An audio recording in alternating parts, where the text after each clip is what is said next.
Mention World War II and submarines in the same breath, and most people think German U-boats and the Battle of the Atlantic. Beginning in late 1939 until their defeat in the spring of 1943, Hitler's U-boats sank more than 3,500 Allied merchant ships loaded with food, weapons, and raw materials destined for Great Britain and the Soviet Union from ports in North America. This U-boat onslaught came perilously close to defeating Great Britain, already reeling under air attack from Nazi Germany. Unknown to most people, even to those with more than a passing interest in World War II, is that, like the Battle of the Atlantic, the war waged by American submarines in the Pacific theater against the merchant marine of Axis Japan played a major factor in that country's defeat. It was, as submarine historian Clay Bair remarked, a war within a war. It was so successful that some have argued it was the liquidation of Japan's merchant marine and the blockade of the home islands by U.S. submarines, and not the atomic bomb, that ultimately defeated Japan.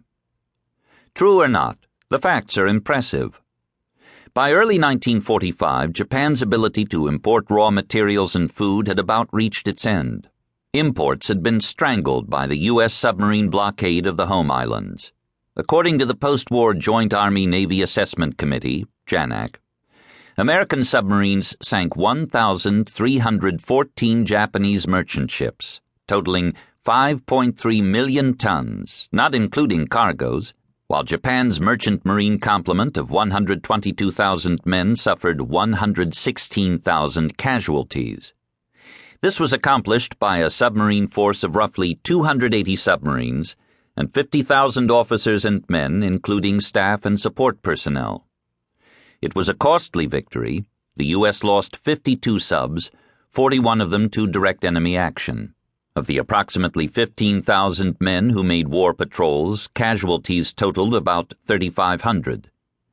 This war of all-out attrition, that is, unrestricted submarine warfare, ranged over 8 million square miles of Pacific Ocean, a truly immense area. At the beginning of the war, it seemed to the Allies an impossible task to retake this conquered territory from the Japanese. And while the attack on Pearl Harbor on December 7, 1941 had badly damaged the U.S. Pacific Surface Fleet, it had not damaged the submarine fleet, which began offensive operations on December 8th.